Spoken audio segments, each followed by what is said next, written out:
Le CAC 40 est toujours dans le rouge avant l'ouverture des marchés américains. Marché américain attendu en recul également de leur côté, à en croire les contrats futurs sur les indices. Pour rappel, hier à la clôture, le Dow Jones se perdait 0,23% à 29 999 points. Le S&P 500 perdait lui 0,13% à 3 668 points, tandis que le Nasdaq Composite clôturait dans le vert à plus 0,54% à 12 405 points.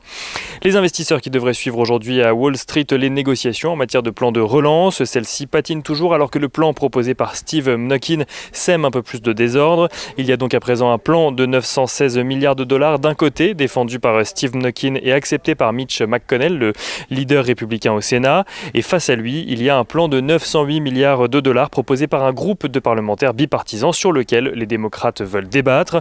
Des négociations qui devraient reprendre aujourd'hui alors que le plan de 908 milliards de dollars arrive à échéance ce soir. Côté vaccin, les investisseurs espèrent voir la FDA donner son autorisation d'utilisation d'urgence très prochainement en ce qui concerne le vaccin développé par Pfizer et BioNTech, alors que le comité consultatif qui se tenait hier a approuvé ce vaccin à 17 voix contre 4. En Europe, les négociations sur le front du Brexit pèsent sur les marchés alors que les négociations ont jusqu'à dimanche pour trouver un accord.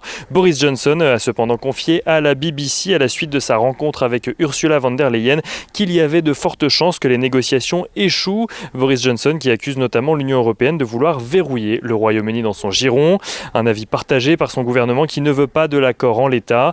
La Commission européenne se prépare de son côté au no deal et aux mesures qui en découlent. Et on regarde rapidement les valeurs à suivre à Wall Street et notamment une valeur, Walt Disney, qui relève sa prévision d'abonnés payants. Le groupe anticipe atteindre 350 millions d'abonnés payants dans le monde à la fin de son exercice fiscal 2024.